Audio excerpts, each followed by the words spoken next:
Bueno, ahora sí, entonces.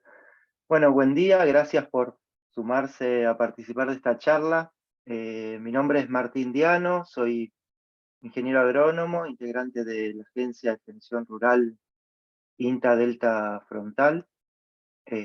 Soy extensionista y entre otras actividades trabajo con la producción de hongos. Así que un poco la idea de hoy es hacer un recorrido por el ciclo productivo de hongos, de gírgolas especialmente, sobre troncos y sobre sustratos. Para organizarnos, un poco la propuesta es, yo voy a hacer una presentación y ustedes pueden ir haciendo consultas, preguntas por el chat. La idea es que sean escritas ahí en el chat las consultas, y Gabriela, Mauro, Raúl, compañeros de INTA van a estar relevando, sistematizando un poco las preguntas y al final iremos contestándolas.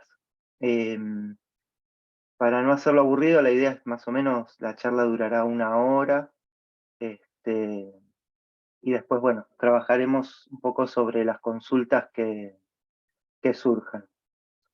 ¿Me escuchan bien ahí? No sé si, no estoy seguro. Sí, Pueden sí. hacer señas porque están todos muteados. Sí. Dale. Bien, buenísimo. Bueno, entonces ahí pruebo compartir pantalla. Mm,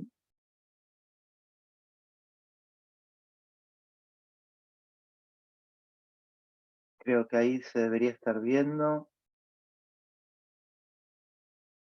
Perfecto. Bien.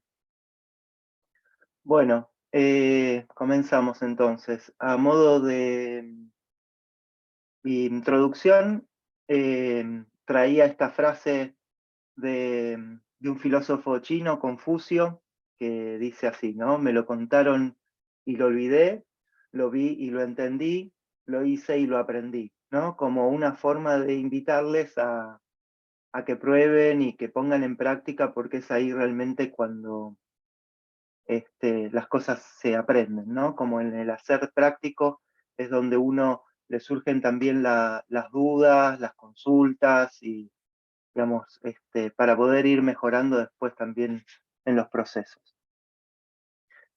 Entonces, bueno, a modo de introducción y como para ir ya metiéndonos en el mundo de los hongos, bueno, hoy estoy con las frases de los chinos. Traigo esta frase también de Keto, también un chino micólogo muy promotor de la producción de hongos y el consumo, que dice: sin hojas, sin yemas, sin flores, a pesar de ello forman frutos como alimento, como tónico, como medicina, ¿no? Rescatando también esto de el alimento como, no solo como nutrición, sino también como medicina. Los hongos son organismos vivos, son heterótrofos, o sea, no producen su propio alimento, necesitan un sustrato, digamos, un medio que les permita alimentarse, del cual nutrirse, ¿sí? Los hongos son los degradadores de la materia orgánica, así se los considera dentro del mundo de la vida. Crecen por su extremo apical y cualquier fragmento de ellos puede dar un nuevo individuo, ¿sí? A partir de estructura vegetativa se puede obtener un nuevo individuo. Generalmente llamamos hongo a la estructura fructífera del hongo, ¿sí? Que está compuesta por un pie o estípite, un sombrero o pilio, y algunos casos tienen laminillas, como es el caso de las gírgolas. En otros son poros. Hay muchos hongos que son invisibles a simple vista, ¿no? O sea, eh, nosotros los que producimos y los hongos que se consumen son macrohongos, son hongos que dan frutos grandes, ¿sí? Y un poquito como para conocer el ciclo de vida de los hongos, les comparto un videíto que es de un link de internet, donde muestra un poco las distintas estructuras y cómo es el ciclo de vida de los hongos, ¿no? O sea, saben que los hongos se multiplican a partir de esporas, ¿sí? Que sería el equivalente a semillas en el reino vegetal. Esas esporas caen sobre un sustrato, un medio donde se encuentran con un ambiente propicio, eso es temperatura, humedad, ¿sí? Y un sustrato que les permita alimentarse. Estas esporas germinan y van generando hifas, esas hifas se van entrecruzando y formando lo que llamamos micelio, ¿sí? Para ir nombrando algunas palabras técnicas que después las vamos a usar un montón. Una vez que se forma micelio secundario, que es como un cúmulo de micelio, puede dar origen a una nueva fructificación, siempre que las condiciones del ambiente sean las adecuadas, y culminando ahí o reiniciando un poco el ciclo de la vida de los hongos, ¿sí? Vuelven a esporular y así continúa su ciclo en la naturaleza. En cuanto a la clasificación ecológica, según su forma de alimentación, tenemos hongos que son parásitos, ¿sí? Es muy común en la huerta o ver en plantas que están infectadas por hongos. Los hongos parásitos se alimentan de material que está vivo, ¿sí? Hojas, troncos, ramas, digamos. También en el reino animal tenemos hongos que son parásitos, ¿sí? Que causan enfermedades y demás. Después tenemos hongos que son micorrízicos, ¿sí? Que se asocian, que hacen una simbiosis con los cultivos, con las plantas, donde ambos se ven beneficiados, ¿sí? O sea, son hongos que comparten nutrientes con el cultivo, con el vegetal, con la planta, y a la vez la planta también le provee de nutrientes al hongo. eh, bueno, esto, ¿no? O sea, ambos se ven beneficiados. Y después tenemos otro grupo de hongos que se alimentan de material muerto o en descomposición. Ahí entra este grupo, en este grupo entran las gírgolas, ¿sí? Que se alimentan, como les decía, de material muerto, ¿sí? Troncos, o también se puede cultivar sobre sustratos, y un poco es sobre este hongo que vamos a estar trabajando hoy. Como características generales de Pleurotus, es un hongo que es muy grande, que tiene un pie desencontrado, por ahí también se lo conoce como hongo shell, ¿sí? Por su parecido a una ostra. Suele fructificar en racimos, ¿sí? Clúster, o sea, son varios hongos que van fructificando en forma simultánea. Tiene un pie reducido, un píleo, un capuchón, digamos, bastante grande, que va de los 5 a los 15 centímetros de diámetro. Hay más grandes también. Hay distintas cepas que se producen, ¿sí? Tenemos Pleurotus ostreatus, que tiene colores más grisáceos o pardos. Tenemos otras cepas que son doradas, rosadas.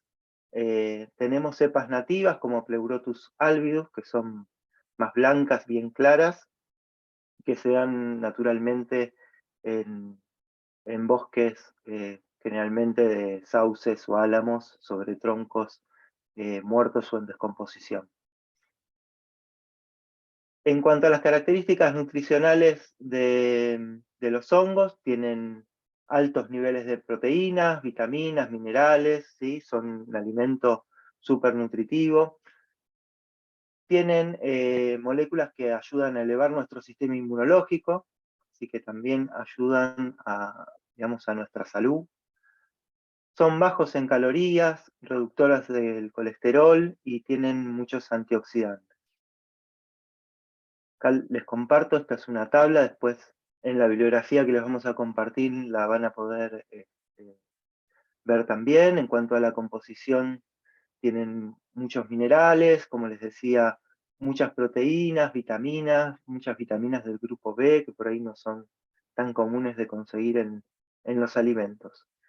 Y por ahí, para remarcar, tienen un gran porcentaje de agua. El contenido de materia seca es bastante bajo, el 8 o 10% más o menos. Eso es para tener en cuenta, y por ahí lo vamos a ver después, según la estrategia de agregado valor que piensen darle, digo, es un punto a tener en cuenta.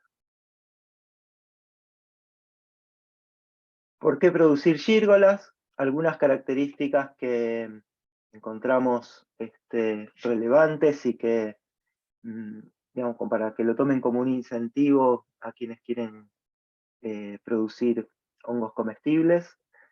En el caso de las gírgolas, se alimentan de materia orgánica muerta o en descomposición. Existe desarrollos de técnicas para el cultivo, ¿sí? Hace muchos años que investigadores vienen probando distintas cepas, aislando cepas de ambientes naturales y probando su cultivo en ambientes más artificiales. Eso, digamos, es una ventaja con la que hoy contamos eh, para producir estos hongos. Hay laboratorios que producen inóculos de varias cepas. En Argentina hay distribuidos en el país muchos laboratorios que mantienen distintas cepas vigentes y que se pueden comprar para hacer el cultivo, que se adecúan a distintas temperaturas, a distintos ambientes, a distintos sustratos. Eso, digamos, hoy contamos con esa información y es muy, muy valiosa. Tienen caracterización ambiental positiva, o sea, no provoca daños al medio ambiente, no hace falta hacer estudios de impacto ambiental para hacer la producción de hongos. Eso creo que es una ventaja para cultivos en ambientes más cercanos a las ciudades, incluso dentro de la ciudad. Utiliza como material base subproductos de otras actividades agropecuarias, ¿sí? En general se pueden producir en sustratos que son un descarte de otra actividad productiva. Eso es una ventaja porque nos permite conseguir sustratos con un valor económico bastante bajo para producir alimentos, ¿no?, de gran calidad nutricional. Con pocas instalaciones se puede realizar el cultivo. Eso también es una ventaja para quienes no tienen mucho espacio o no requiere de grandes inversiones en el ambiente productivo. Bueno, como ya les decía, tiene una excelente calidad nutricional y a pesar de que son un gran porcentaje de agua, para su cultivo no es necesaria gran uso de agua, ¿no? O sea, acá les compartía, para producir un kilo de gírgolas solo se necesitan 28 litros en comparación a un cultivo de papa o de cerdo, donde para un kilo se necesitan muchos más litros de agua para obtener un kilo de producto.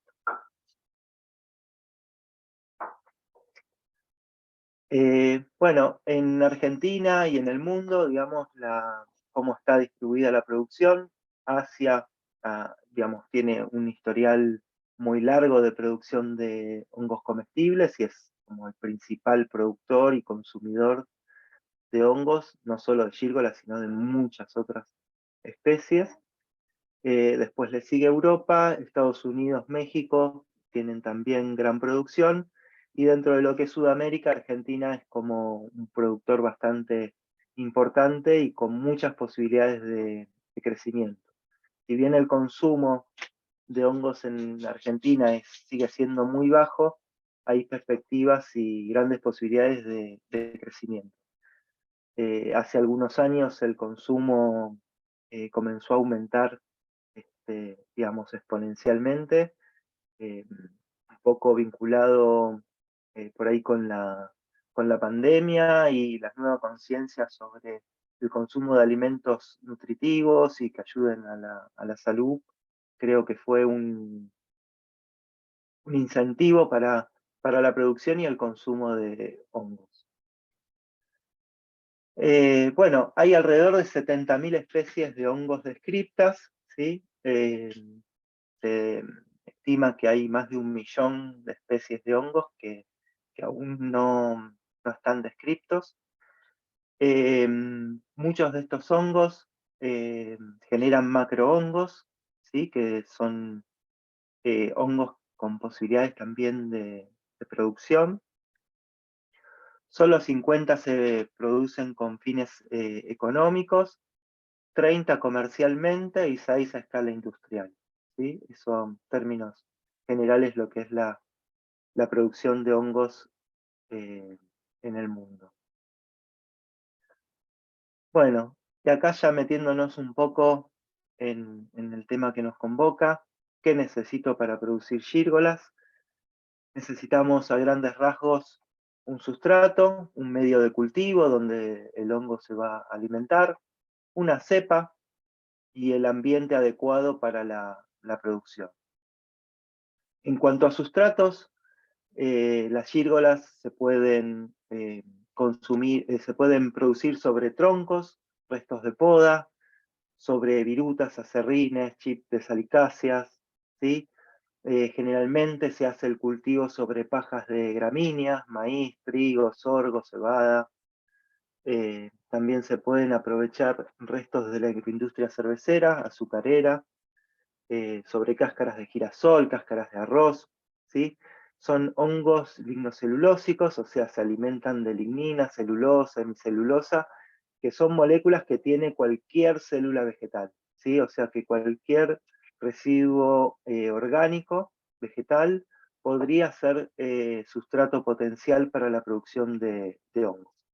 Acá en este listado que les compartía, por ahí eh, son los hongos, los sustratos más utilizados. Ahora vamos a entrar un poco más en detalle sobre esto, pero también se pueden aprovechar desechos de café, de lirios, cortaderas, camalotes.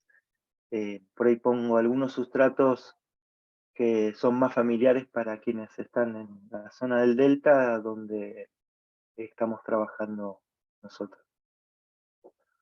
Una cepa, como les decía, hay distintas cepas que se adecúan y tienen requerimientos distintos. Tener ese conocimiento, esa posibilidad de saber qué requerimientos tiene cada cepa nos permite adecuar la producción, ¿sí? Por ejemplo, las cepas grises o pardas que se adecúan más a temperaturas bajas, sería un buen cultivo para hacer en otoño. Y cepas como las doradas o las rosadas que requieren temperaturas más altas, se pueden planificar cultivos más a la primavera avanzada, a inicios del verano. Bueno, y un poco para responder estas consultas, ¿dónde consigo el inóculo? Como les decía, hay muchos laboratorios que están trabajando en el mantenimiento de estas cepas que producen el micelio, y el micelio es la forma en que se suele comercializar el inóculo de hongos en Argentina. Después les vamos a compartir un listado de laboratorios donde pueden conseguir estos inóculos. ¿Cómo mantener el inóculo? O sea, una vez que nosotros compramos el micelio, que es la estructura vegetativa y que es la unidad que vamos a usar para multiplicar y después inocular nuestros sustratos, se tiene que conservar en heladera, ¿sí? Se conserva en heladera a 4 grados. Piensen que es la estructura vegetativa del hongo, que está vivo, activo y comiendo. Si nosotros lo guardamos en un lugar refrigerado, y esto como cualquier ser vivo, con las bajas temperaturas disminuye la actividad metabólica y se conserva mejor. ¿Cuándo pido el inóculo? Cuando de nuevo, ¿no? O sea, está vivo el micelio, está comiendo, está alimentándose, respirando. Digamos, lo podemos mantener durante un tiempo, pero con el pasar del tiempo va perdiendo vigor, va perdiendo vitalidad y también va a ser un inóculo de menor calidad. Por eso es importante programar el pedido del inóculo, el pedido de micelio, en función de cuándo voy a hacer la siembra sobre el sustrato.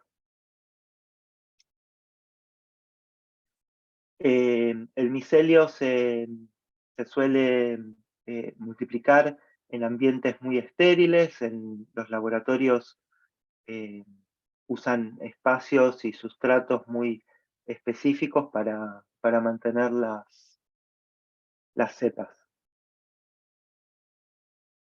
Y después el ambiente, acá me refiero más al ambiente de fructificación específicamente, que tiene que ser un lugar que sea accesible, ¿sí? Los hongos cuando fructifican es un proceso muy rápido, en poquitos días pasan de un estado inicial de fructificación a la necesidad de ser cosechados. O sea, tiene que ser un espacio que sea accesible y frecuentado por el productor. Necesitan que sea un ambiente sombreado, con las temperaturas adecuadas para cada cepa, y la humedad tiene que ser bien elevada, ¿sí? O sea, cerca del 90% de humedad es lo que permite que el hongo se desarrolle de una forma adecuada. Y después lo que es regulación de la concentración de oxígeno y dióxido de carbono, que eso en el manejo práctico es un ambiente ventilado. Necesitan que haya renovación del aire, bajando la concentración de dióxido de carbono y aumentando la de oxígeno. Acá algunas imágenes de sombráculos construidos tipo túnel. En el delta en general se hace bajo la sombra de plantaciones forestales, incluso con media sombra para aislar también la posibilidad de plagas. Acá hay algunos sombráculos más caseros, hechos con silobolsa y tela voile, que es la tela que se usa en general para hacer cortinas. Estos sombráculos también se pueden hacer de forma casera, usando hierros de construcción o mangueras de riego y demás. Lo que se busca generar en el ambiente entonces es que mantenga mucho la humedad, que permita la circulación de aire y que sea un espacio luminoso, ¿sí? No con luz directa del sol, pero sí muy luminoso. Acá este sombráculo se hizo reutilizando silobolsa, que digamos, en general se descarta después de la conservación de granos, mangueras de riego reutilizadas con una estructura interna para que le dé más firmeza. Digo, como alternativa para la agricultura familiar y la construcción de algún espacio productivo.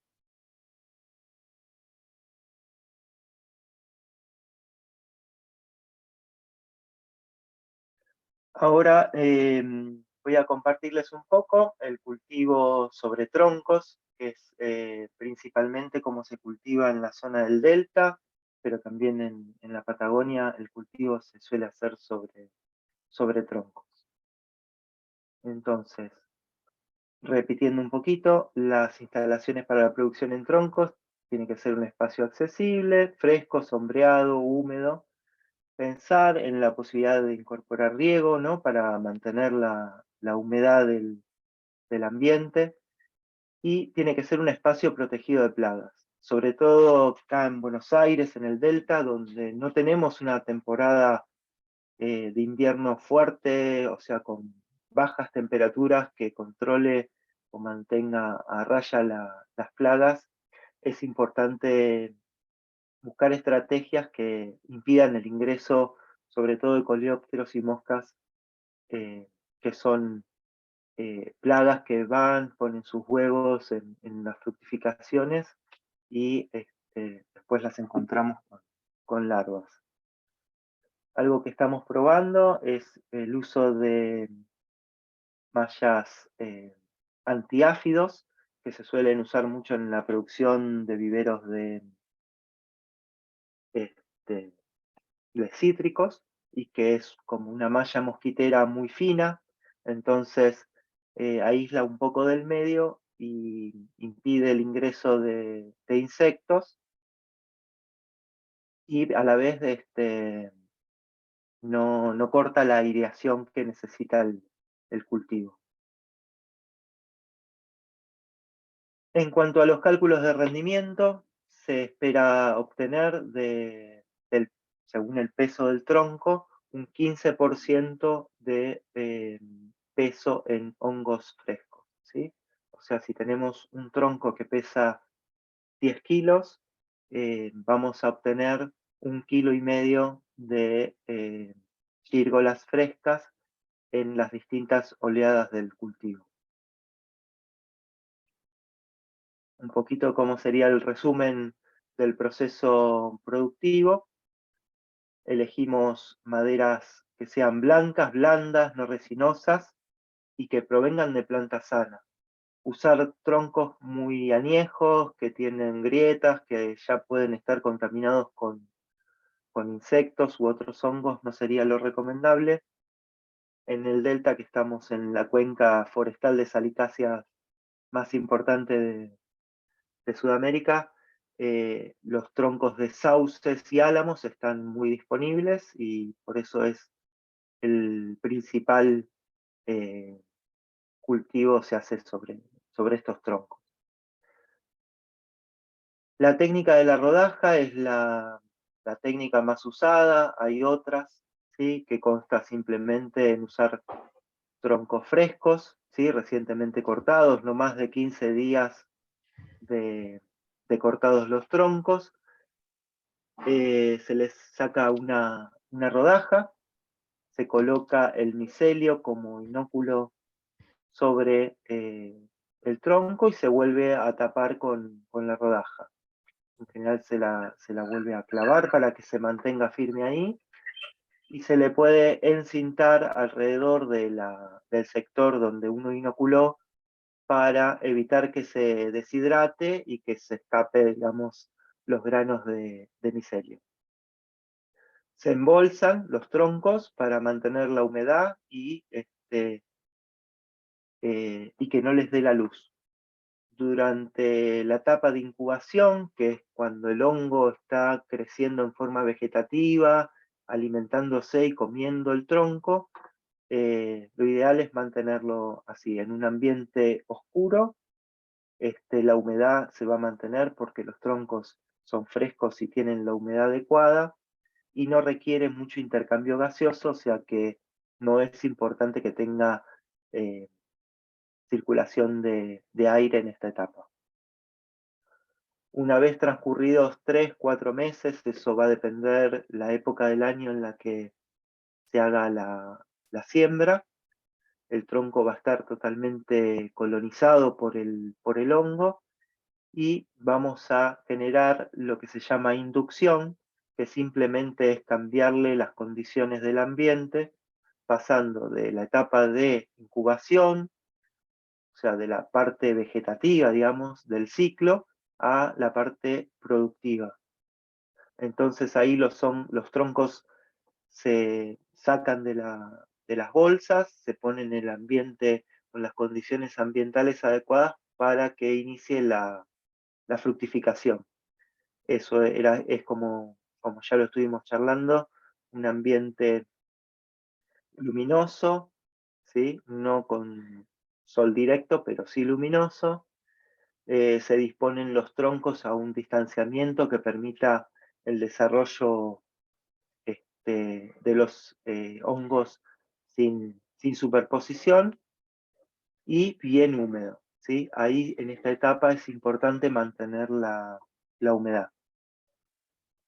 A los pocos días, como digamos, el cambio de ambiente que generamos es un indicador para el hongo, incentivar la fructificación, vamos a comenzar a ver los primordios, que son los hongos en su estado inicial, ahí cuando comienzan la fructificación, y en 3-4 días ya estarán los hongos para cosechar. El momento de cosecha es antes de que terminen de extender el píleo, ¿sí? El capuchón, antes de que termine de extenderse y logren la madurez fisiológica, porque se ponen, digamos, comienzan a esporular, se ponen muy atractivos para insectos y eso puede traer complicaciones. Además de que se van a conservar por más tiempo, ¿no? Entonces, el momento de cosecha es un paso antes de que logren la madurez fisiológica. La forma, digamos, visual de darse cuenta es antes de que terminen de extender el píleo.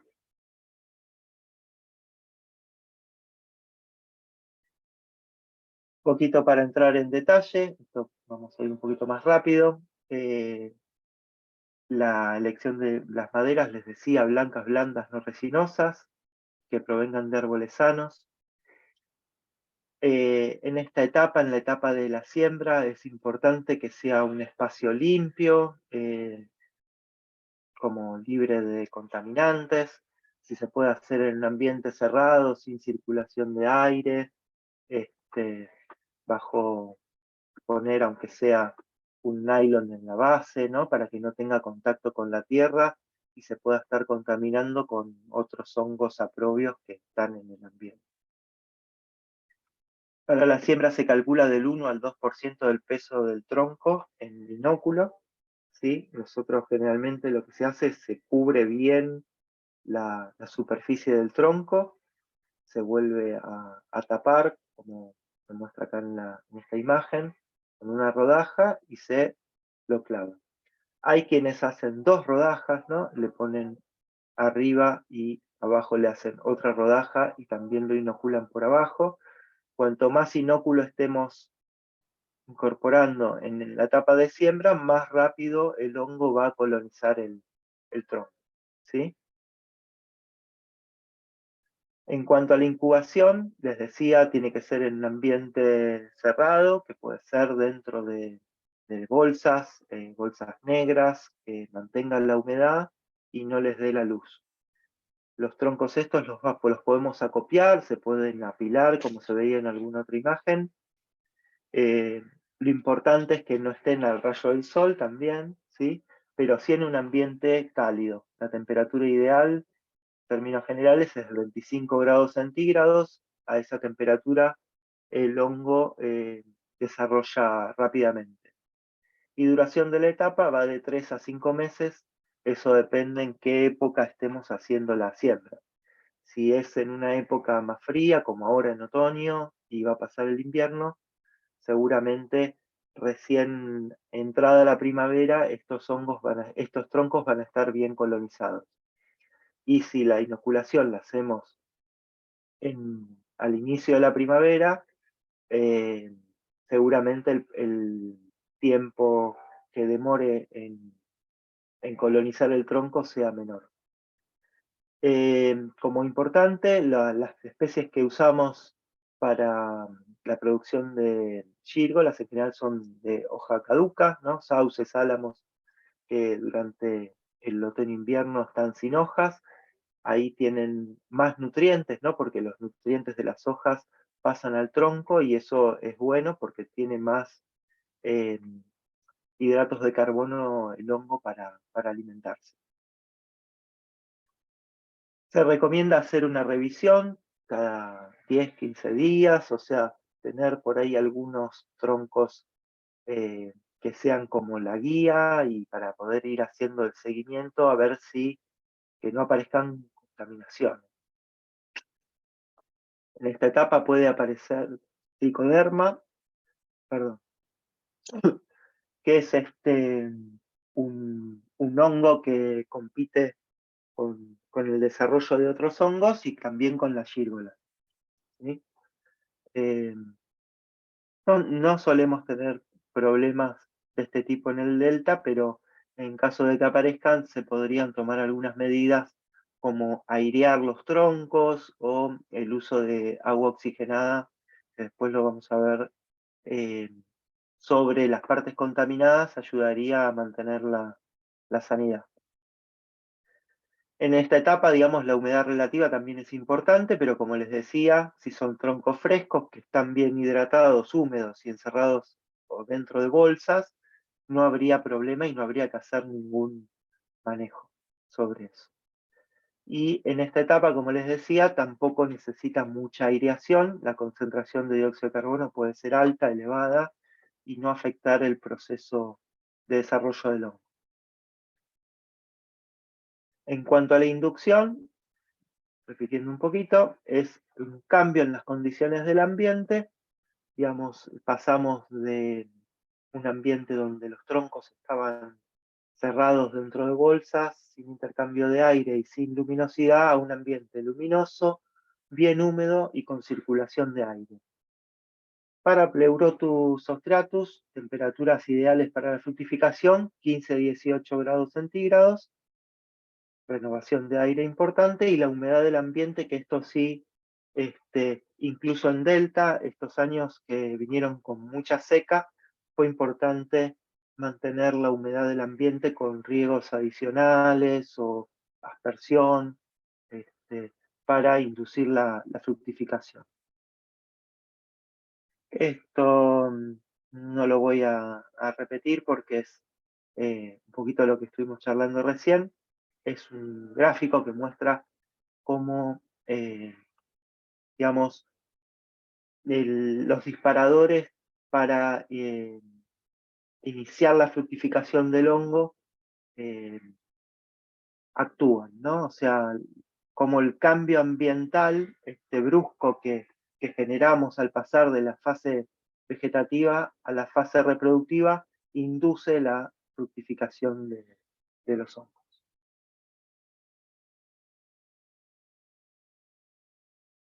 Para cosechar, entonces, es importante elegir el momento justo para la cosecha antes de que el hongo logre la madurez fisiológica.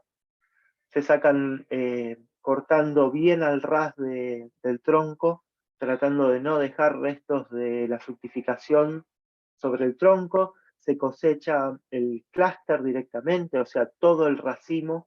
No es que se dejan los más chiquitos esperando que sigan desarrollando y creciendo, sino que se cosecha directamente el racimo. Como indicador, entonces, esto antes de que termine de extender el pilio, en algunos casos las fructificaciones son más chicas, ¿sí? Pero si están extendiendo el pilio, ya es momento de cosecha igualmente. Mantener la limpieza del sector, sacar los restos de hongos que hayan quedado sobre el tronco o que se hayan caído.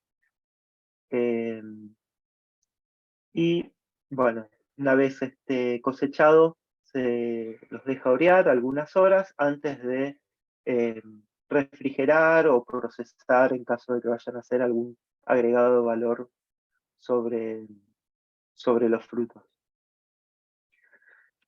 Una vez que termina la etapa de fructificación, por ejemplo, entramos en el invierno y dejan de fructificar los troncos, quedan en una etapa como de letargo.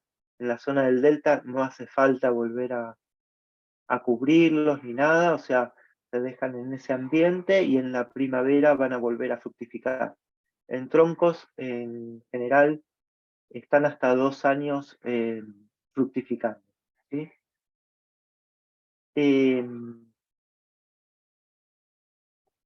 Bueno, como les decía, en ambientes así semisilvestres como es por ahí la producción en la zona del delta, suelen aparecer plagas, ¿sí? Vaquitas de distintos tipos, y moscas que van, ponen sus huevos, entonces empiezan a desarrollar en un corto periodo de tiempo larvas, y eso no es algo deseable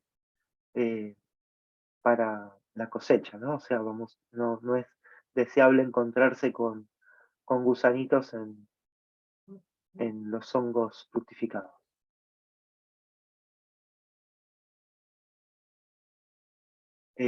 Bueno, si hay dudas después igual vamos a retomar, ¿sí? Pero bueno, ya pasando al cultivo de gírgolas en Martín, sustratos. Sí, Martín, decime.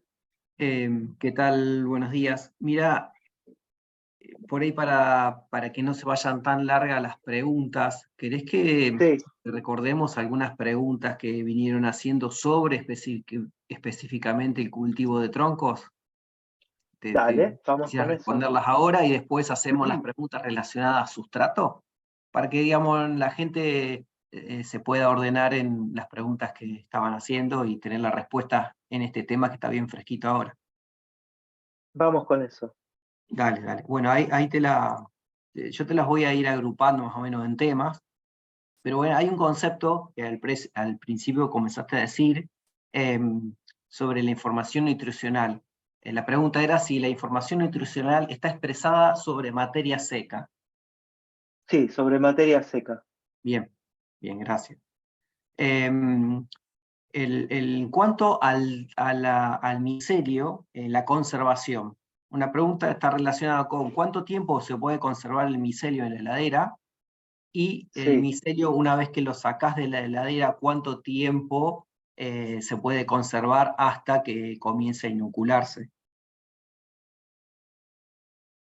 Bueno, el micelio en la heladera, eso va a depender y es importante que si van a comprar micelio, le consulten al laboratorio cuando se inoculó. O sea, en general el laboratorio te dice, mira, este ya está para usarse, o si uno le dice, mira, yo quiero ir comprando el micelio, pero lo voy a usar dentro de 15 o 20 días, también el productor, el productor de micelio, digo, se lo puede entregar en una etapa este, más inicial al desarrollo de este micelio, cosa que pueda durar más tiempo refrigerado. En general se recomienda que no sea más de un mes de la conservación en heladera el micelio, ¿sí? A ver. Bien, gracias Martín. Ahí, más de todo, tener una idea de Algo, tiempo, ¿no? algo importante, que por ahí no lo comenté, lo pasé por alto, lo ideal sería que uno conserve el micelio en una heladera dispuesta para eso. En el caso de productores familiares va a ser difícil que eso ocurra, pero sí es importante tener en cuenta que uno la heladera la abre cotidianamente, varias veces. En general la heladera tiene luz en su interior cuando uno abre la puerta. Ese shock lumínico, digamos, también incentiva la fructificación del hongo. Entonces eso puede incluso inducir, no sé si acá se llega a ver en esta foto, pero esto es un frasco de micelio que está fructificando desde el mismo micelio. Recuerden que el micelio es la estructura vegetativa del hongo que está comiendo. En general el micelio se multiplica en granos de cereales que son muy nutritivos, pero incluso ahí puede comenzar a darse un proceso de fructificación. Por ahí sería recomendable incluso cubrirlos con una bolsa negra para mantenerlos en la heladera, cosa de que ese impulso lumínico no esté, y no mantenerlo más de un mes refrigerado, ¿sí? Una vez que uno lo saca el micelio, digamos, el aumento de la temperatura ambiente, incentiva que el micelio empiece a desarrollarse, a crecer más rápido. Entonces es importante que no pase mucho tiempo desde que uno lo sacó de la heladera hasta que lo siembra. Y otra cosa importante para nombrar sobre el micelio es que una vez que uno abre la bolsa de micelio o el tacho, depende el proveedor donde lo compren y cómo venga, es importante hacer uso completo. O sea, no es conveniente decir, bueno, abro la bolsa, saco un poco, inoculo un tronco y mañana o otro día continúo, ¿no? O sea, tratar de hacer uso en el momento de ese micelio. Bien, gracias Martín. Mira, hay una pregunta relacionada con el sustrato. Yo porque conozco qué es lo que viene después en tu charla, pero como para ir ordenando. Una de las preguntas hacen referencia si solamente se puede hacer en troncos, sauce y álamo, pero también si se puede utilizar otro tipos de troncos, como por ejemplo fresnos, eucaliptus. ¿Qué puedes comentarnos ahí? Sí, se pueden usar, o sea, como regla básica sería tratar de buscar maderas que sean blancas, blandas, no resinosas. O sea, por ejemplo, pino, que es blanco y blando, pero es resinoso, no es conveniente para el uso de este cultivo. Pero como hablábamos en un principio, o sea, este hongo tiene esta particularidad que se alimenta mucho de lignina, celulosa, hemicelulosa, y cualquier célula vegetal podría ser sustrato adecuado para el desarrollo del hongo. En eucaliptos no tuvimos buenos resultados. Por ahí, digamos, también la presencia de, si son maderas que tienen muchos taninos, digamos, limitan un poco el desarrollo de este hongo, pero fresnos sé que se usaron, o sea, no lo hicimos nosotros, pero sí sé que otros productores usan, incluso plátano. eh, Bien, sí, o sea, en la bibliografía se puede usar muchas maderas para el cultivo. bien, gracias Martín. Ahora yendo a la vida útil del tronco. Hay varias preguntas, pero bueno, vamos a resumirlas. Desde que se decide iniciar el cultivo en un tronco, ¿cuál es la vida útil de ese tronco?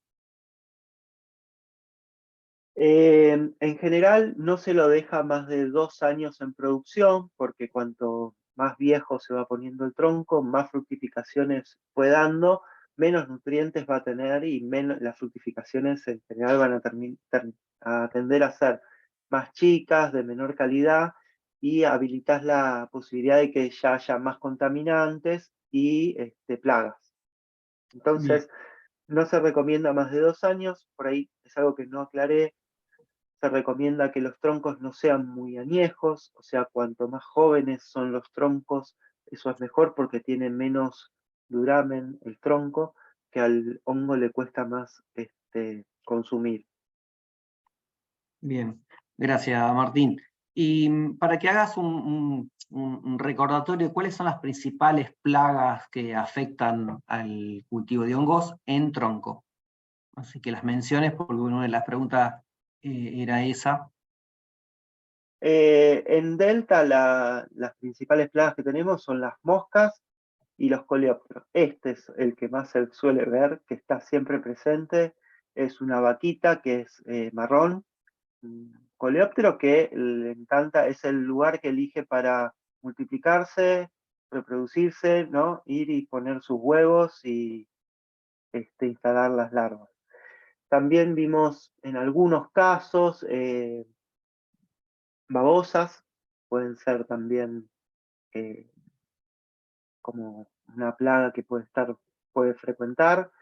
Eh, Y en la bibliografía habla mucho de roedores, ¿no? En general, para el cultivo de hongos, los roedores pueden ser una plaga. Nosotros no vimos problemas en el caso de las gírgolas de tener ese problema. Bien, También puede darse tricoderma, ¿no? Tricoderma es un hongo muy competitivo que en la huerta es un aliado, en el cultivo de hongos es una enfermedad, ¿sí? Que en ese caso se puede hacer un manejo con agua oxigenada, como les comentaba, y para el caso de plagas lo ideal es mantener aislado el ambiente. Eso es algo que estamos trabajando con el grupo que venimos trabajando la producción de hongos en Delta. bien. Gracias, Martín. Te hago la última pregunta ya para que pases al otro tema, porque hablaste vos de riego. Una de las preguntas que hay acá está relacionado con sistema de riegos adecuado, y si nombraste aspersión. ¿Y hay algún otro método que se puede utilizar como para mantener la humedad dentro del cultivo en troncos? Y de ahí ya cerrá vos y seguí con la próxima presentación. Bueno, sí, para mantener la humedad, o sea, tanto en troncos como en sustratos, o sea, eh, lo ideal es como buscar mantener la humedad del ambiente, ¿sí? No tanto el riego sobre los troncos, ¿sí? Eso puede ser con riegos, digamos, desde los más simples, con un sapito en el ambiente productivo, o regar, digamos, en caso que sea en un galpón, el piso del galpón, las paredes, mantener la humedad, eso es importante. Lo que no es muy recomendable es en el momento de fructificación que los hongos estén recibiendo mucha agua, ¿sí? Los hongos son como una esponja, se hidratan demasiado y se pueden incluso pudrir. Entonces, en cuanto a los riegos, digamos, lo ideal sería los riegos por ultrasonido, ¿sí? O sea, los riegos ultrasónicos que generan moléculas de agua en el ambiente muy finas, que se mantienen durante mucho tiempo. Eso sería como lo ideal. En el caso de la agricultura familiar, muchas veces eso es muy difícil o sea, es una inversión importante, sino ir por ahí a los fogger, que son aspersores que lanzan también gotas muy finas, que se mantienen durante más tiempo en el ambiente y que no perjudican tanto a la fructificación. Y si no, bueno, los microaspersores comunes o el sapito que se le dice para mantener la humedad del ambiente. Dale. Gracias, Martín. Bueno, ahora seguimos con la próxima presentación porque está habiendo preguntas relacionadas a sustratos y creo que se va a poder evacuar ahora en lo que sigue.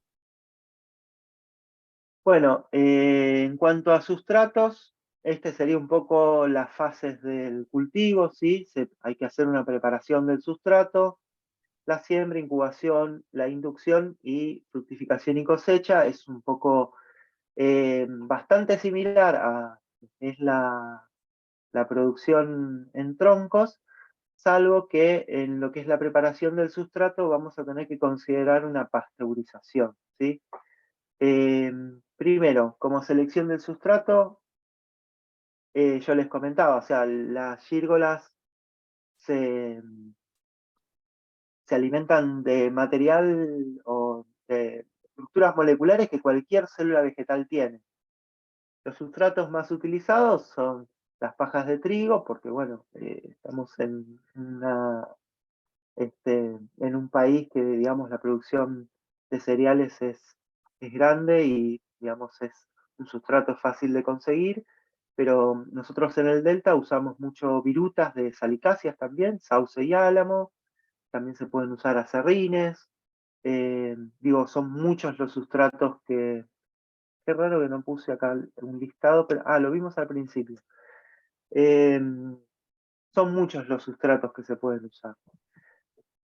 Digamos, importante para la selección del sustrato va a ser un material que tengamos disponible en cantidad, en calidad. En calidad me refiero también a las formas de conservación que le podamos dar a ese sustrato, ¿sí? Que no sean sustratos ya contaminados, eso es importante. Que bueno, depende de la zona donde esté cada quien, serán más adecuado usar ese sustrato. Algo por ahí como para recomendar, está bueno que sea algo que uno pueda conseguir con facilidad, que esté en forma abundante. Digo, se puede probar con distintos sustratos, pero como que todo el proceso productivo que uno va a encarar, lo va a ir también ajustando y adecuando a un sustrato determinado. Entonces, por ahí, para recomendación, eso que les comentaba. El sustrato hay que acopiarlo en algún espacio que sea cerrado, que no sea húmedo, ¿no? O sea, conviene conservarlo seco. Hay que adecuar el tamaño de partícula, ¿sí? En caso de los fardos de cereales, convendría triturarlo, molerlo, generar partículas que sean más finas, cosa que después se puedan compactar. O sea, imagínense que lo que estamos tratando de reproducir es como un tronco artificial, ¿sí? Vamos a necesitar que el sustrato después se pueda compactar. Como les decía, va a requerir un tratamiento de pasteurización, eso sería eliminar otros hongos saprobios que puedan estar desarrollando en el sustrato, microorganismos, bacterias, otros hongos, como les decía. En cuanto a tratamientos de pasteurización, hay muchas formas hacer el tratamiento. Acá le comparto algunas imágenes, algunas de los formatos más usados, ¿sí? El sustrato, para poder pasteurizarlo hay que hacer una prehidratación, ¿sí? Vamos con pasteurización térmica, se hidrata durante 24 horas y después se puede hacer una por inmersión en agua caliente. Esto sería, imagínense, como una gran olla, ¿sí? En este caso se usan los tachos de aceite, debajo hay un mechero que levanta temperatura, se calienta el agua. Lo ideal es que no supere los 80 grados la pasteurización, si no estaríamos perdiendo muchos nutrientes que también tiene el sustrato y que queremos que los aproveche la gírgola. Entonces se hidrata durante 24 horas y después se pone a pasteurizar a 80 grados por inmersión. Otras formas de pasteurización en túnel, esto ya es para quienes hacen producciones más grandes, se arman estructuras, túneles de pasteurizado, que son como grandes pasteurizadoras donde uno pone el sustrato hidratado a vapor durante 12 horas a 80 grados. Otras formas de pasteurización, se usa la pasteurización química en inmersión en agua con cal al 2% durante 24 horas, o pasteurizaciones mixtas, que por ahí es la que más estamos usando en el Delta, que es una hidratación durante 24 horas en inmersión en agua con cal al 2% y después una pasteurización térmica de media hora aproximadamente por inmersión. También se puede hacer pasteurización así, ¿no? Con técnicas de vapor, que requieren más tiempo, pero esto lo mismo cuando uno hace verduras al vapor en su casa para el consumo, está teniendo, digamos, conservando mucho los nutrientes de ese alimento. Bueno, lo mismo para el caso de los hongos. Otras técnicas se modifican hormigoneras, ¿sí? Con estos tachos de 200 de aceite y se pone mechero abajo, se incorpora el sustrato hidratado y con el calor del fuego y circulando el sustrato se hace también una pasteurización. Bueno, la humedad que tiene que tener el sustrato una vez, digamos, pasteurizado es del 65-70%. Una forma, digamos, casera de darnos cuenta si está con la humedad adecuada es la técnica del puño, muy usada por ahí también para mantener la humedad de las composteras, ¿no? O sea, se aprieta con el puño una muestra de este sustratos y no debe chorrear, pero sí dejar húmeda la palma de la mano, ¿no? Ahí más o menos tenemos un indicador de que la humedad es la adecuada.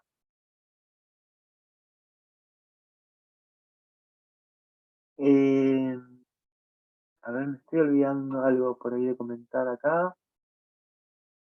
Bueno, seguramente salga en las consultas. En general, el cultivo en sustrato se hace en ambientes cerrados, ¿sí? Permite, digamos, el cultivo en sustratos permite hacer en estanterías o colgados, entonces uno aprovecha bastante el espacio. Esto sería un, este, un ámbito ideal para la producción en sustratos de hongos, ¿no? Donde uno cuenta con una sala de recepción y pasteurización del sustrato, una sala de inoculación. Piensen que una vez pasteurizado el sustrato, ya tenemos que estar en un ambiente súper limpio para evitar las contaminaciones. El momento posterior a a la pasteurización, donde el sustrato está libre de contaminantes, y lo único que queremos es que empiece a desarrollar las gírgolas. Entonces, cuanto más inocuo sea el ambiente, mucho mejor, porque si entra ahí algún contaminante, le estaríamos dando alimento limpio como para que también comience a alimentarse. Después necesitamos una sala de incubación donde van a estar estas bolsas. En el caso de las bolsas, la incubación es más corta, ¿no? O sea, le estamos dando un sustrato con nutrientes más disponibles, el hongo va a avanzar rápido también. Eh, la incubación es aproximadamente durante un mes y después pasa a la sala de fructificación, donde de nuevo, tan como así en el caso de los troncos, le cambiamos abruptamente las condiciones ambientales para que inicie la fructificación. Y en pocos días ya tendremos las primeras cosechas. La fructificación en gírgolas se da por oleadas, ¿sí? O sea, uno le cambia las condiciones del ambiente, incentiva la fructificación, da esos primeros frutos, después el micelio entra en estado como de letargo, hasta que se da una nueva oleada, por ahí en 10, 15 días, ya hay nuevos primordios creciendo, desarrollando para formar nuevos frutos. Una vez cosechados los troncos en la sala de fructificación, pasarían a la sala de almacenado, envasado o elaboración de productos en el caso de quienes hagan agregado de valor. Estas algunas imágenes, en el delta se aprovechan mucho las partes bajas de las casas. Como saben, en general las casas son elevadas por las mareas, y eso genera ambientes, digamos, bastante propicios, húmedos, donde se pueden colgar bolsas o poner sobre estanterías y dedicar esos ambientes a la producción de hongos. También hay casos donde a muy pequeña escala se pueden generar ambientes aislados para la producción de hongos más a escala familiar.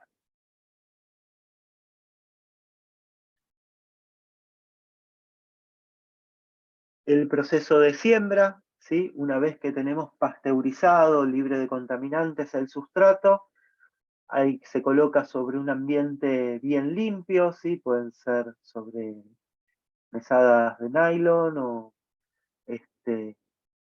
digamos, como en estas imágenes por ahí es un ambiente muy abierto, donde hay mucha gente. Lo ideal sería un ambiente más cerrado, que no haya circulación de aire, para que no haya circulación de esporas de otros hongos o contaminantes, tierra y demás.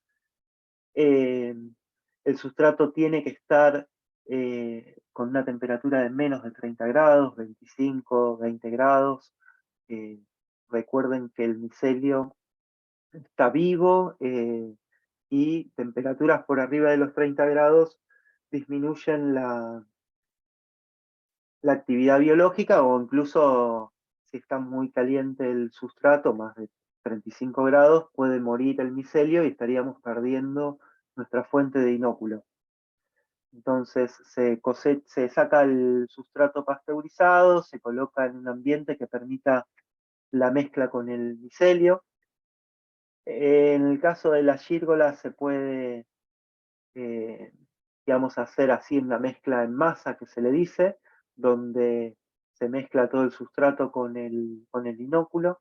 En general se suele usar de un 2 a un 5% de micelio por cantidad de sustrato húmedo, ¿sí? O sea, si tenemos 1 kilo de sustrato pasteurizado húmedo, tendremos que agregar 220, 1 kilo, 20, ay, perdón, ahí me trabé con la cuenta, pero sí, serían 200 gramos, ¿no? 2% de micelio.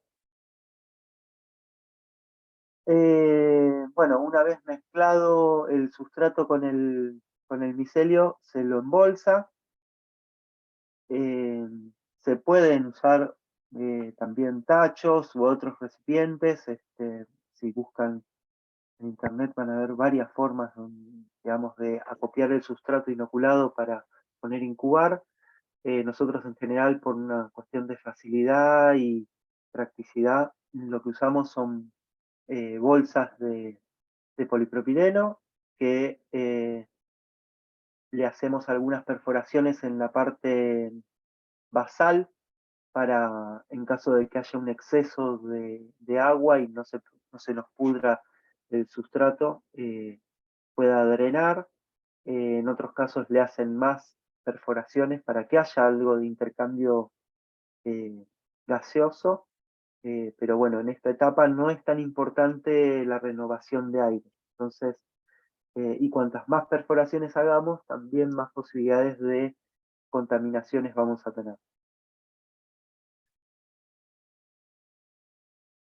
En cuanto a la incubación, así como para los troncos, se colocan las bolsas en un ambiente en completa oscuridad. La temperatura ideal es de 25 grados. La duración de esta etapa puede ser entre 25 y 30 días, dependerá un poco de las condiciones de temperatura principalmente que logremos darle al hongo y bueno, la vitalidad que tenga el micelio. Una forma visual de darnos cuenta que esta etapa termina es que ya vamos a ver las bolsas totalmente colonizadas, se van a ver blancas, el micelio de las gírgolas es bien blanco y se va a ver cómo están cubiertas por este micelio. Conviene hacer una revisación también, como planteábamos con los troncos, cada 4 o 5 días para observar el correcto desarrollo y que esté libre de contaminantes. Si observamos bolsas con formaciones verdosas o rosadas y demás, estamos hablando de que tiene algunos contaminantes y será un momento también de decidir si esa bolsa la descartamos, si la sacamos del ambiente para que no contaminen al resto, o si se puede hacer un tratamiento, si son manchas puntuales, por ahí con agua oxigenada para limpiar esa parte. O tener una zona medio de cuarentena donde pongamos bolsas posiblemente contaminadas. La humedad relativa en esta etapa es del 80%, la humedad está dada por el sustrato que ya tenemos húmedo dentro de la bolsa, o sea que no va a ser importante mantener la humedad del ambiente en esta etapa. La inducción, acá de nuevo este gráfico que les mostraba, sería el momento en que pasamos de la etapa de incubación, donde ya tenemos las bolsas totalmente colonizadas por el micelio, y le cambiamos abruptamente las condiciones ambientales para que inicie la fructificación. Esas condiciones ambientales es entonces renovación de aire, ahí sí necesitan mucho oxígeno, mucha humedad ambiente, 90% sería como la ideal, y luminosidad. ¿Sí? En esta etapa la luminosidad sí es importante para el desarrollo de los hongos. Entonces, una vez que le cambiamos las condiciones del ambiente, y temperaturas más frescas para el caso de la gírgola, ¿sí? 15-18 grados sería la temperatura ideal para el desarrollo de los cuerpos fructíferos. Renovación del aire, la humedad bien elevada, ¿sí? Mantenemos las condiciones que le dimos en la inducción y a los 7-10 días ya podremos estar cosechando los hongos. Que en este caso lo mismo, lo ideal es hacer la cosecha directamente de todo el clúster, el racimo de gírgolas fructificando antes de que terminen de extender el pilio para que no se pongan muy aromáticas y, digamos, duren más en la post cosecha. Y en este caso sí que no lo nombré, cuando uno pasa de la etapa de incubación a fructificación, hay que hacer nuevas perforaciones o tajos en las bolsas para permitir que los primordios afloren y fructifiquen. Hay patrones, digamos, que después les podemos compartir sobre cuántos agujeros hacer según el tamaño de las bolsas que tengamos preparadas, pero la idea es cada 10 centímetros, cada 5 centímetros hacer un agujero en la bolsa para permitir el desarrollo de los hongos. En otros casos a veces se ven los primordios que inician su fructificación dentro de la bolsa y uno puede abrir en ese sector para permitir el desarrollo. Cuantos más hoyos hagamos en la bolsa, posiblemente tengamos fructificaciones más chicas, más abundantes y más chicas. Cuanto menos hoyos hagamos, menos fructificaciones con mayor desarrollo.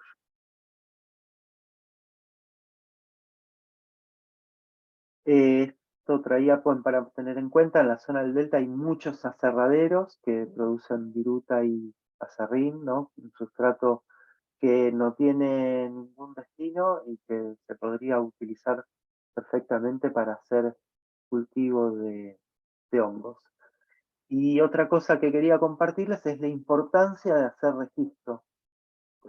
Cuando están haciendo el proceso productivo, poder registrar qué usé, qué sustrato usé, qué cepa usé, cuánto inoculé, ¿no? O sea, todos los registros que podamos hacer nos ayudan después a poder ir viendo qué pudo haber fallado, qué puedo mejorar y qué puedo cambiar para tener mejores resultados. Eso un poco en cuanto al cultivo en sustratos. Ya pasaba por ahí a compartirles algunas formas comerciales que se pueden hacer Martín, con los hongos. Sí. ¿querés que tengo algunas preguntas relacionadas a sustrato, digamos, como para cerrar Sí. esa etapa? Porque ya después cuando empezás a hablar de valor agregado, bueno, tiene que ver el hongo, puede ser del hongo cosechado en tronco o en sustrato. Así que si querés, te hago un par de preguntitas que tengo acá. Vamos. Bueno, una pregunta que quedó, que independientemente de sustrato o micelio, o tronco, perdón, dice si siempre voy a tener que comprar micelio para iniciar el cultivo. Bueno, eso depende mucho dónde se quiera posicionar cada uno. No, pero yendo a sí, sí, uno que se inicia en el cultivo y solamente va a sí. producir hongos frescos, eso, la pregunta iría por ese lado. Bueno, esto es como con cualquier actividad productiva que uno encara, digamos. Uno podría decir, bueno, ¿puedo producir mi propio micelio? Sí, podés producir tu propio micelio teniendo, digamos, sabiendo las condiciones que requiere el micelio para garantizar la calidad, ¿sí? En general, se suele comprar el micelio, pero digamos, uno podría hacer su propio micelio también, ¿sí? O sea, teniendo condiciones muy asépticas y algunas técnicas de producción para hacer el propio micelio, se podría hacer. Como uno podría hacer sus propias semillas en la huerta para continuar con la actividad productiva.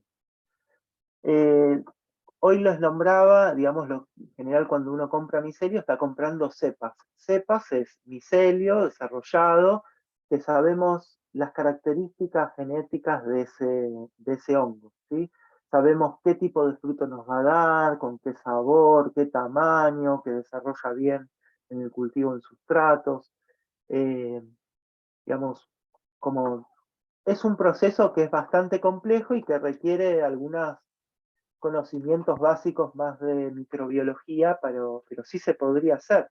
Uno podría Dale. obtener micelio a partir de un fruto, ¿sí? De un hongo, de una gírgola fructificando, obtener micelio de ahí y reproducirlo, por ahí en cajas de Petri o sobre algún medio de cultivo y ir obteniendo su propio micelio. hace algunos años, digamos, en Argentina, y que, digamos, el desarrollo de la producción de hongos está todavía muy nueva, por decirlo de alguna forma, por ahí los productores tenían que abordar toda la cadena, hacer su propio micelio, sus propios sustratos, sus propias fructificaciones, la cosecha, el agregado de valor, la comercialización y decirle al consumidor cómo prepararlo, ¿no?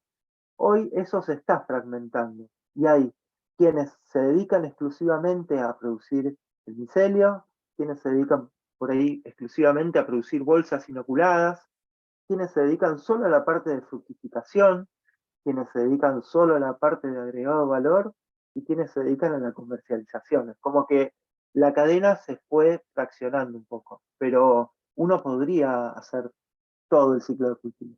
Se podría Gracias. hacer. Dale, gracias, Martín.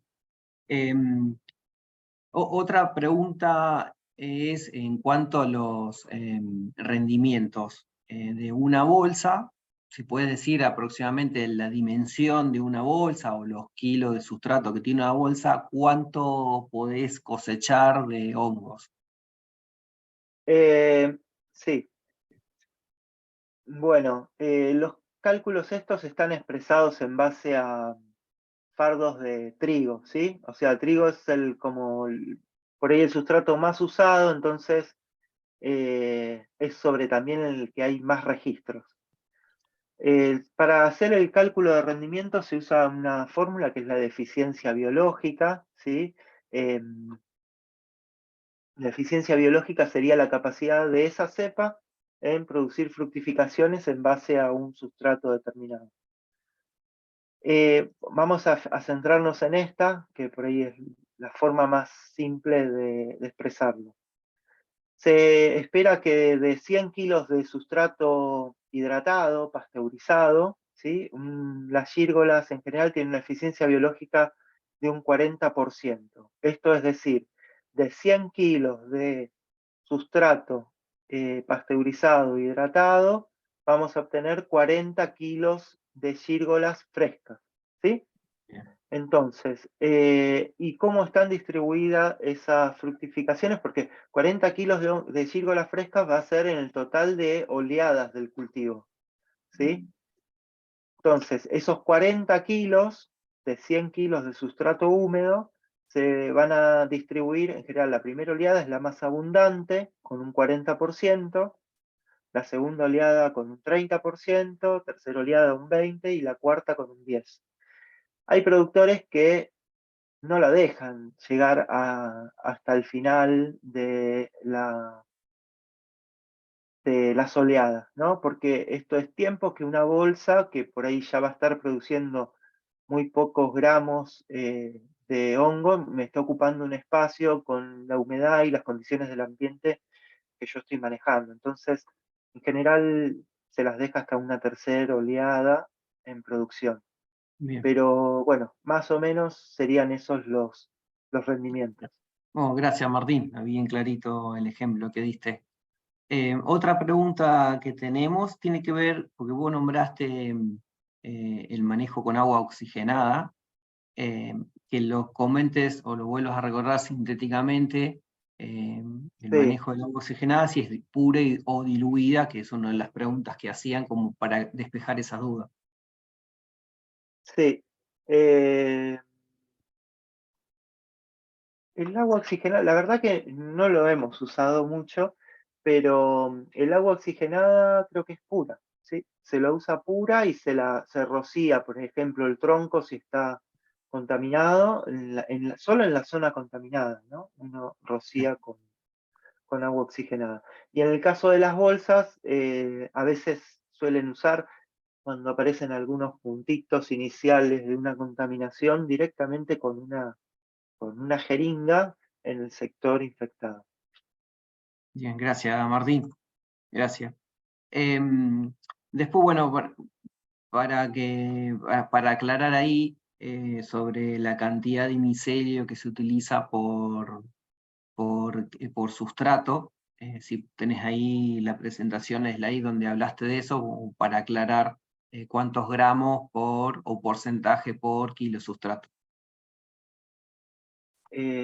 Perdón, me perdí. Era en la No, parte cuando de... hablaste de siembra, exacto, anda la parte de siembra, tener Sí, ahí el porcentaje de micelio que se utiliza por kilo sustrato. se suele usar del 2 al 2 al 5. 5%. Listo. Sí, Cada 100 sí. kilos de A micelio, ver, a cada 100 kilos de sustrato es 2 al 5% de micelio. bien, eso, sí. A ver, podríamos usar 10% si queremos. El micelio es algo que nosotros en general, les vuelvo a repetir, uno lo compra, o sea, tiene un costo, es como el costo que tiene la producción, de alguna forma, ¿no? En cuanto a insumos, es lo más costoso. Entonces uno quiere usar, cuanto menos micelio usa, bueno, más estás aprovechando y, digamos, más lo estás aprovechando. El tema es, o sea, cuanto menos, podríamos poner menos el 1% de micelio, podríamos poner el 1% de micelio, cuanto menos micelio ponemos, más tiempo va a tardar en colonizar el sustrato y más chance le estamos dando de que se contamine. Y al revés, cuanto más micelio agregamos, más rápido va a colonizar ese sustrato y menos chances de contaminación tenemos. Pero hay que hacer ahí una ecuación económica para ver qué es lo que a uno le conviene. En general, nosotros usamos del 2 al 5%, no más. Bien, dale, gracias Martín. Hay unas preguntas relacionadas a las estaciones del año, ¿no? Primavera, verano, otoño, invierno. Eso tiene que ver con la producción de hongos, ¿no? ¿Cómo influye las estaciones del año o las temperaturas con la duración del ciclo productivo? No sé si me expresé bien. Sí. Sí. Sí, cuanto más, la realidad es que durante el verano no se producen gírgolas, ¿sí? Porque es muy caro refrigerar los ambientes para que las condiciones del ambiente sean adecuadas para la fructificación.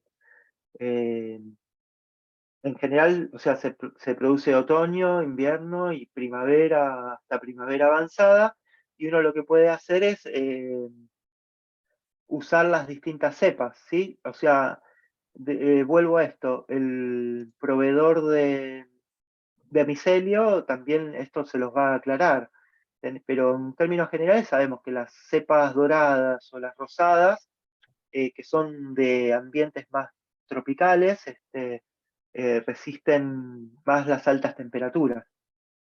Entonces, uno puede programarse y decir, bueno, durante el otoño, invierno produzco cepas que requieran temperaturas más bajas y más hacia la primavera avanzada paso a hacer gírgolas de las doradas y rosadas que van a funcionar mejor en ambientes más cálidos.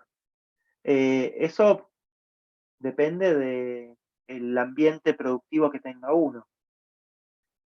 Bien, Uno puede usar, digamos, herramientas para disminuir la temperatura en las salas de cultivo, pero bueno, todo eso es inversión en infraestructura y en energía.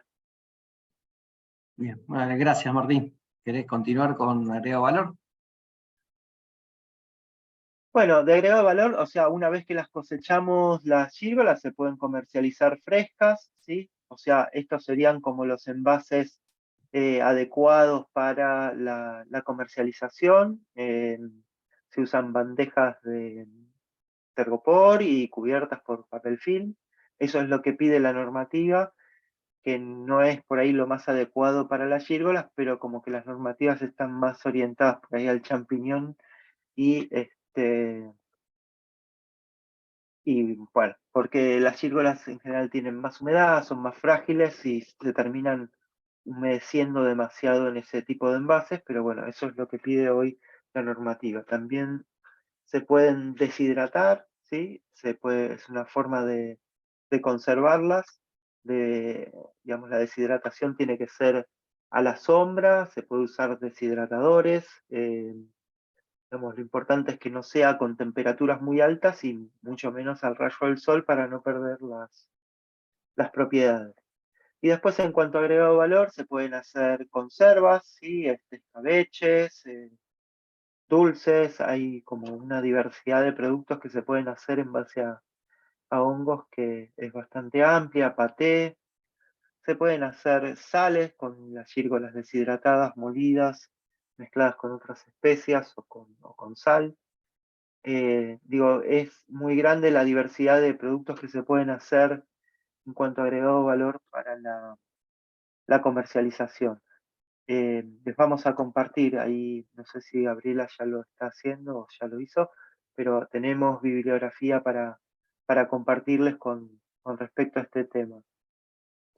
Martín, Martín, perdón, otra de las preguntas que aparecía es como el valor aproximado del micelio, digamos, como un valor estimado. Yo más arriba en el chat les compartí los laboratorios, digo, pero tal vez sí. como a modo de orientación, sé que depende de la cepa. Mira, claro, depende de la cepa, depende del laboratorio, más que de la cepa a veces es del laboratorio, pero calcúlenle que está en 1000 y pico el kilo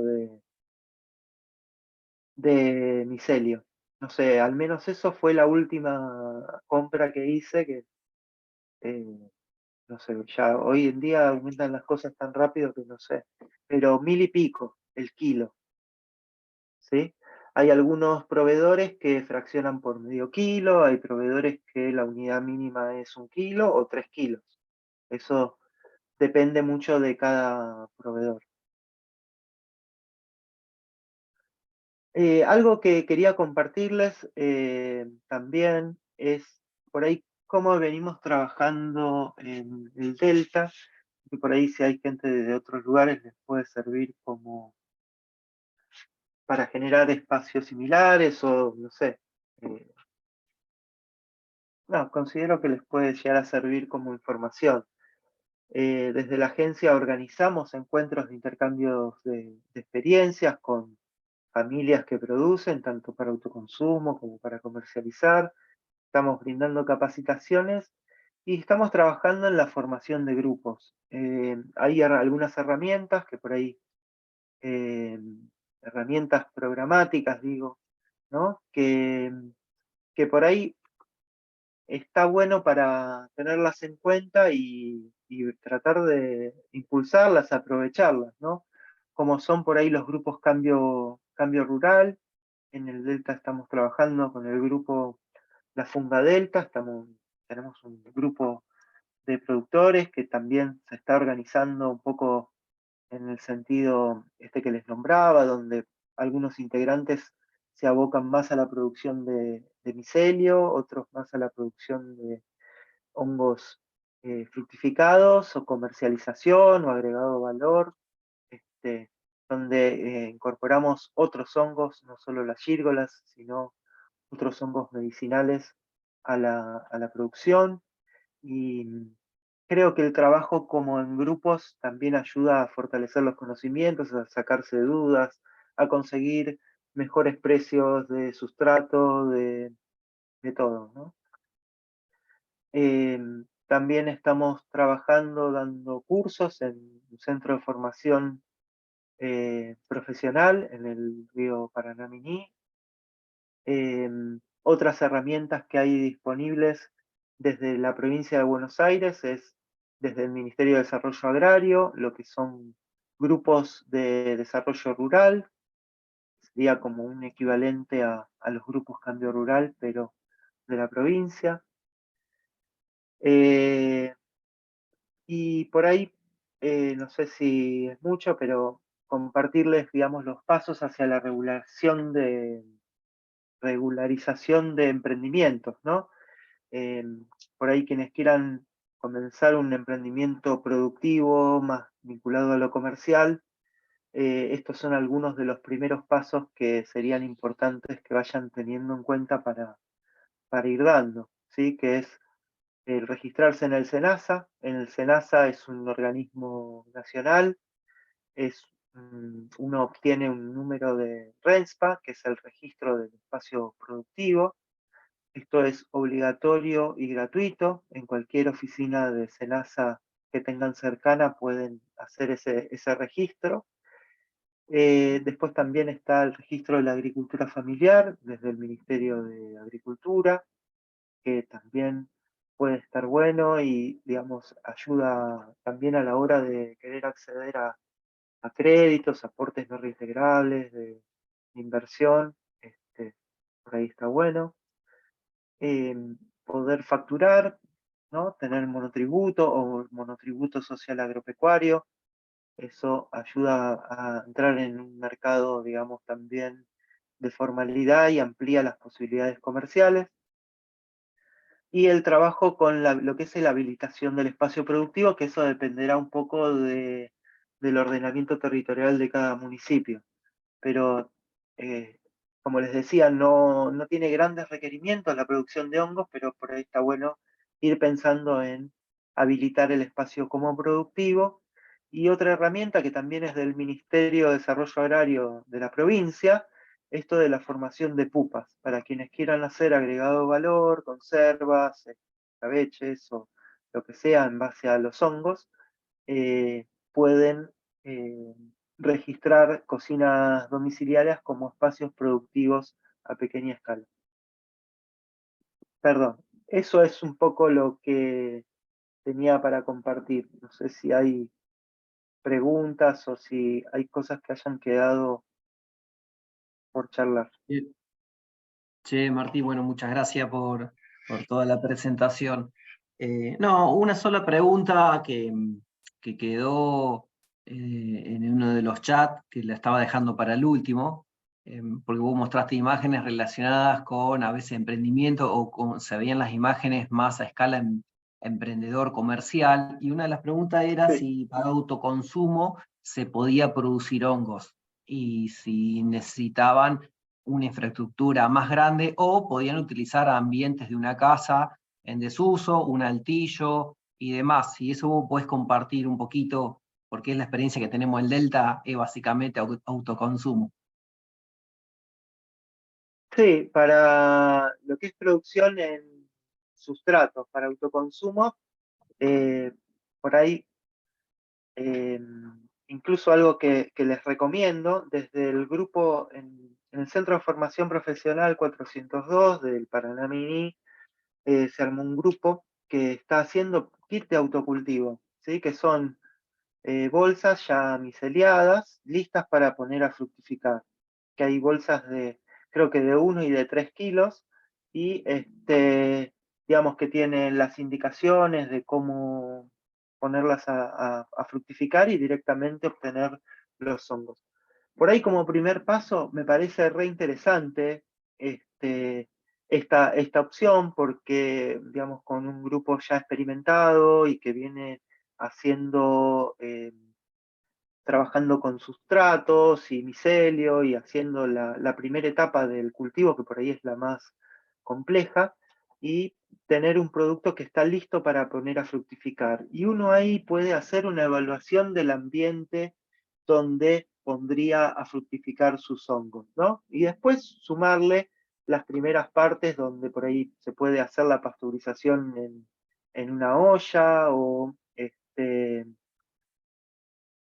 en recipientes más chicos. A ver, acá creo. No. Acá, ¿no? O sea, le decía, o sea, se pueden usar la pasteurización, uno también la podría hacer en una olla. Usar un sustrato, pasteurizarlo en una olla, inocularlo, hacer la bolsa, guardarla en un ambiente oscuro durante un mes y después ponerla a fructificar. Se puede hacer en espacios chicos. Bien, No sé si gracias. respondí, no me acuerdo Sí, sí. bien. No, la pregunta era eso, digamos, para una familia si se podía producir sus propios hongos, y la respondiste, digamos, con elementos sencillos que tengan en una casa, se puede hacer. Sí, sí. Sí se puede hacer Gracias, sin Martín. problema. Bien. Pero esto les vuelvo a recomendar por ahí bolsas ya inoculadas, ya listas para fructificar. Uno con eso está evaluando el ambiente, si tiene la luminosidad adecuada, si si tiene la humedad adecuada, ¿no? Entonces, por ahí es una buena forma de iniciarse. Bien, gracias Martín. No, bueno, a modo de recordatorio a todos. Buenos días, no sé si me escuchan. Sí, sí. Hola. No, hola, sí, sí. Hola, buenos días. ¿Puedo hacer una consulta? Sí, sí. Hola, ¿qué tal? Se figura como Ariadna, pero es mi hija. Me llamo Mónica y soy de Córdoba. ¿Cómo les va? La verdad que es muy enriquecedora la charla, aunque yo he visto en tiempo de pandemia algo parecido. Soy de Córdoba, soy del centro, en la ciudad de Altagracia, vivo en una zona semi-rural. El tema es que hemos probado, fue bastante enriquecedor lo que dio recién Martín. El tema es que hemos tenido algunos inconvenientes con respecto al sustrato. Por ejemplo, probamos con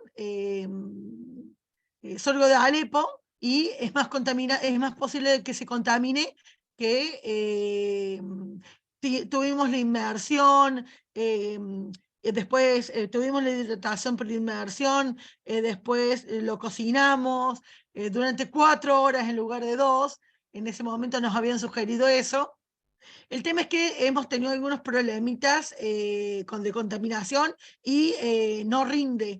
En otras oportunidades, por ejemplo, sí tuvimos mejor postura con el tema de el café de las estaciones de servicio. Tengo unos clientes que me lo regalaban, me fue mejor, pero no teníamos buen rinde de producción. El hecho es, por casualidad, tienen como decirnos en Córdoba INTA, porque no, sí encontramos de Buenos Aires, hicimos cursos con gente de Buenos Aires, pero Córdoba, centro de mi país, muerto en el tema. Y con respecto a lo que decía de Senasa, Senasa solamente tiene 3 aspectos. Yo trabajo con reparto de alimentos, no con hongos.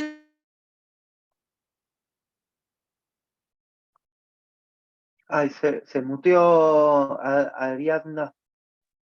Ahí estamos. Ariadna, ahí No, está. sí, ahí está. Discúlpame, que el tema de Senasa solamente tiene 3 artículos. Senasa sobre el tema de hongos. Eh, bueno, a ver, ahí un poquito para responderte primero con respecto a esto que comentabas del sustrato como el sorgo de Alepo. Bueno, ahí sería importante saber si el sorgo lo habías deshidratado primero, si estaba seco en un ambiente limpio, y después, bueno, por ahí los distintos sustratos también aportan distintos nutrientes. Si el sorgo no estaba deshidratado y estaba verde, digamos, tiene mucho nitrógeno y se hace muy competitivo para otros hongos que puedan estar compitiendo. Si, digamos, como que pueden ser muchos los factores que influyan en el rendimiento del cultivo. Uno, si ve que es un sustrato que da muy poco rendimiento, podría pensar en nutrirlo, ¿sí? Se usan también, no lo hablamos acá porque, no, para no expandirnos demasiado, pero se hacen mezclas de sustratos. Uno podría estar pensando, bueno, lo que tengo mucho abundante es el sorgo Alepo, lo corto, lo seco, lo guardo en un lugar adecuado para que no se contamine, y después cuando voy a hacer la preparación del sustrato lo nutro con, no sé, ¿cómo se llama? Afrechillo de trigo, o le doy algún nutriente que le aporte para que los rendimientos aumenten. Ahora, Perdón, cuanto Martín. más nutrido es el Perdón, Martín. sustrato, Le agregábamos cartón sin tinta, sin impresión. sí. Por eso el Correcto. cartón sí aporta mucha fibra, pero los rendimientos van a ser bajos seguro. Hay un grupo en el partido de la costa atlántica que hacen la producción de gírgolas en base a cartón, un grupo de cartoneros que producen hongos en base a cartón, pero los rendimientos son muy bajos porque también los nutrientes que tiene para aportar son muy bajos. Entonces, por ahí, en el caso de sorgo, y si, digamos, tenían producción, pero era baja, por ahí pensar en nutrirlo con algo que le aporte justamente más nutrientes, ¿no? Ahora, ahí entra en juego un poco, cuanto más nutrido es el sustrato, más posibilidades de contaminación tenemos. Pero bueno, eso es ir adecuando. Por eso los invito, como decía al principio, a hacer, ¿no? A probar, a indagar, a hacer registro de lo que uno va probando. Probamos con tanto de esto y tanto de lo otro y tuvimos este resultado. La próxima podemos probar agregándole un poco más de esto otro y bueno, ir haciendo su propia experiencia. Y con respecto a eso, por ahí está bueno las experiencias que uno haga que sean en base a sustratos que después sean fáciles de conseguir para la zona, porque si vamos a hacer con un sustrato ideal, pero que después es muy difícil de conseguir o muy caro de trasladar o lo que sea, digamos, va a complejizar un poco darle continuidad. Bien, gracias, Martín. Escúchame, para ir cerrando ya, queda una sola pregunta que se repitió y bueno, ya hace vos el cierre. El tema de la contaminación con gluten y los sustratos, si vos tenés información, podés compartir un poquito y bueno, ya vamos haciendo un cierre. Digo, una consulta antes de esa aclaración para la persona que estaba en Córdoba. Ahí en el chat alguna persona dijo que en Río Cuarto había un grupo de productores de hongos. Y también hay como consultas de distintas zonas del país. Martín, yo no sé, digo, nosotros estamos en Delta o en AMBA, son las áreas de influencia, pero después hay agencias de extensión en todo el país, si pueden acercarse y consultar ahí también. Sí, o pueden escribir, si son consultas puntuales, por ahí las podemos guardar y después, o sea, si tenemos los contactos, responder algunas de estas consultas. No sé de qué tipo de consultas son, si son muy puntuales de su zona. Digamos, acá lo que hicimos fue como un recorrido medio general de lo que es el cultivo en troncos y en sustratos. Después cada uno en sus localidades tendrá condiciones del ambiente más propicias o menos propicias para esto, ¿no? O sea, si están en lugares que son más de climas más secos o más cálidos, bueno, habrá que ver ahí qué estrategia darse en cuanto a las condiciones del ambiente. Los proveedores de micelio en general hacen envíos a todo el país y eso está bueno. Digamos, las cepas son, digamos, tenemos la ventaja de que los proveedores nos pueden decir estas cepas les desarrollan bien a estas temperaturas, con estas condiciones. Entonces, digo, esos son datos re valiosos que uno puede aprovechar. Perdón, la pregunta era sobre el tema del gluten. La verdad que voy a averiguar porque, digamos, tengo en el registro memorial que, digamos, no habría ningún problema porque el hongo, digamos, en su etapa vegetativa degrada todos los nutrientes que están en el sustrato y en la fructificación no debería haber restos de gluten. Pero lo voy a averiguar, voy a buscar ese trabajo para compartirlo. Bien, Eh, gracias. no lo quiero asegurar por el momento. Bien, gracias, Con Martín. respecto, ahí hay una consulta que te preguntan, Martín, ¿cuál es el grupo de la costa atlántica? ¿Ese grupo está vinculado con la agencia de Mar del Plata, Martín? Bueno, la verdad es un trabajo que hizo bueno, hay una compañera de Mar de Ajó que trabaja en un centro de formación que está allá y que hicieron ensayos y pruebas con cartón.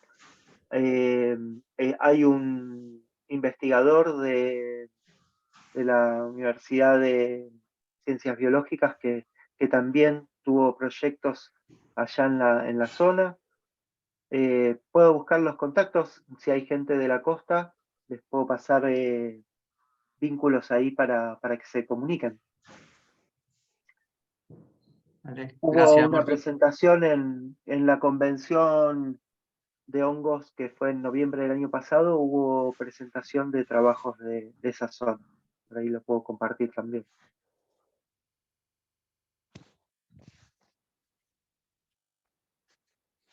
Bueno, gracias Martín. ¿Querés ir haciendo un cierre? Y ya, bueno, ir agradeciendo a todos por la atención de estas casi 2 horas de trabajo que tuvimos.